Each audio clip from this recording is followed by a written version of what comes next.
একটি ঘরে কয়েকজন বসে আড্ডা দিচ্ছেন, কিন্তু মশা শুধু আপনাকেই কামড়াচ্ছে। কখনো ভেবেছেন এমনটা হওয়ার কারণ কি? এটা কোনো কাকতালীয় ঘটনা না, বরং আপনার শরীরেই আছে সেই রহস্য।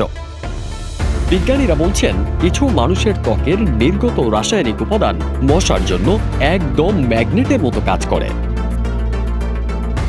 যুক্তরাষ্ট্রের রকফেলার বিশ্ববিদ্যালয়ের বিজ্ঞানীরা একটি গবেষণায় দেখেছেন যাদের ত্বকে কার্বক্সিলিক অ্যাসিডের মাত্রা বেশি, তাদের মশা বেশি কামড়ায়। এই অ্যাসিড আমাদের ত্বক থেকে প্রাকৃতিকভাবে নির্গত হয়। ঘাম, তেল বা ত্বকের কোষ ভেদে এই রাসায়নিকের পরিমাণ এক একজনের এক এক রকম হয়। গবেষণায় অংশগ্রহণকারীদের ত্বকের নমুনা সংগ্রহ করে রাখা হয় দুটি আলাদা ফাঁদের দরজার পেছনে, যেখানে ছিল স্ত্রী এডিস মশা, যা ডেঙ্গু, চিকুনগুনিয়া, হলুদ জ্বর ও জিকার মতো রোগ ছড়ায়। দেখা গেল কিছু নির্দিষ্ট ব্যক্তির ত্বকের রাসায়নিক উপাদানের প্রতি মশার আকর্ষণ 100 গুণ বেশি।